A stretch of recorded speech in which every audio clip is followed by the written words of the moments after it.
Lucas, Kapitulo 16. At sinabi rin naman niya sa mga alagad, may isang taong mayaman na may isang katiwala, at ito'y isinumbong sa kanya na siya'y nagsisira ng kanyang mga pag-aari. At tinawag niya siya at sa kanya'y sinabi, ano ito na nababalitaan ko tungkol sa iyo? Magbigay sulit ka ng pagiging katiwala, sapagkat hindi ka na maaaring maging katiwala pa. At sinabi ng katiwala sa kanyang sarili, anong gagawin ko? Yamang inaalis sa akin ng Panginoon ko ang pagiging katiwala. Magtukal ng lupay, wala akong kaya. Magpalimos ay nahihiya ako. Nalalaman ko na ang gagawin ko, upang kung mapaalis ako sa pagiging katiwala, ako ay matanggap nila sa kanilang mga bahay. At pagtawag niya sa bawat isa sa mga may utang sa kanyang Panginoon, ay sinabi niya sa una, gaano ang utang mo sa aking Panginoon? At sinabi niya, 100 takal na langis. At sinabi niya sa kanya, abutin mo ang iyong kasulatan at maupo kang madali at isulat mong 50. Nang magkagayon ay sinabi niya sa iba, at ikaw, gaano ang utang mo? At sinabi niya, 100 takal na trigo.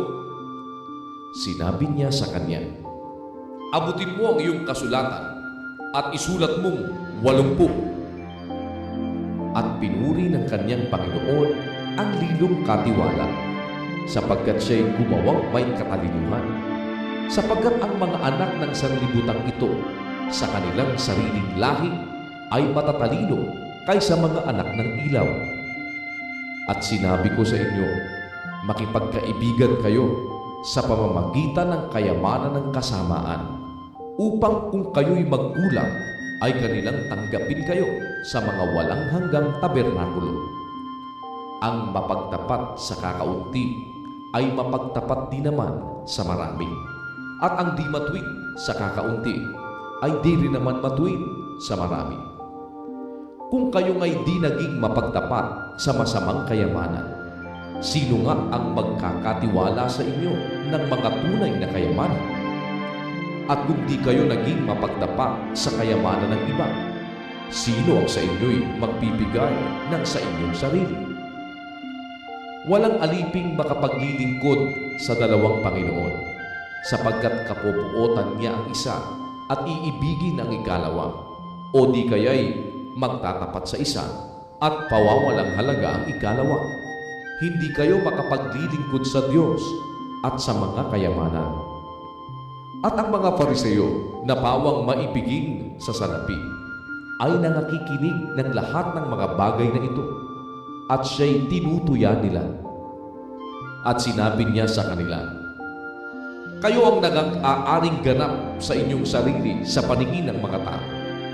Datapwat nakikilala ng Diyos ang inyong mga puso, sapagkat ang dinadakila ng mga tao ay kasuklam-suklam sa paningin ng Diyos. Ang kautusan at ang mga propeta ay nanatili hanggang kay Juan. Mula nooy, ang ebanghelyo ng kaharian ng Diyos ay ipinangangaral, at ang bawat tao na pumapasok doon ay nagpipilit. Ngunit lubhang bagaan pa ang mga wala ang langit at ang lupa, kaysa mahulog ang isang kudling ng kautusan. Ang bawat lalaki na inihihiwalay ang kanyang asawa at mag-asawa sa iba ay nagkakasala ng pangangalo niya, at ang mag-asawa sa babaeng inihiwalay ng kanyang asawa ay nagkakasala ng pangangalo niya. Mayroon ngang isang taong mayaman, at siya'y nagdaramit ng kulay ube at masenang lino, at sa araw-araw ay kumakain ng sagana. At isang pulubi na ang pangalay Lazaro, lipos ng mga sugat, ay inilalagay sa kanyang pintuan, at naghahangad na mapakain ng mga mumo na nangahuhulog mula sa dulang ng mayaman. Oo, at lumapit pati ang mga aso at hinihimuran ang kanyang mga sugat. At nangyari, na namatay ang pulubi at siya'y dinala ng mga anghel sa sinapupunan ni Abraham. At namatay naman ang mayaman at inilibing. At sa Hades na nasa mga pagdurusa ay itiningin niya ang kaniyang mga mata at natanaw sa malayo si Abraham at si Lazaro ay nasa kanyang sinapupunan.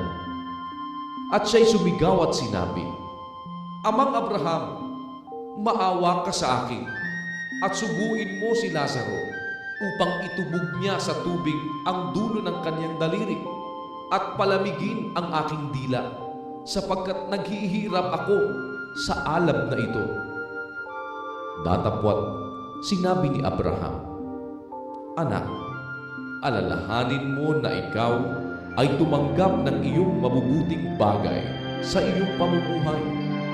At si Lazaro, sa gayon ding paraan, ay masasamang bagay. Datapwat ngayon ay inaaliw siya rin, at ikaw ay nasa kahirapan. At bukod sa lahat ng ito, ay may isang malaking banging nakalagay sa pagitan namin at ninyo, upang ang mga mag-ibig tumawid buhat dini hanggang sa inyo ay hindi maaari, at gayon din walang makatawid mula diyan hanggang sa amin."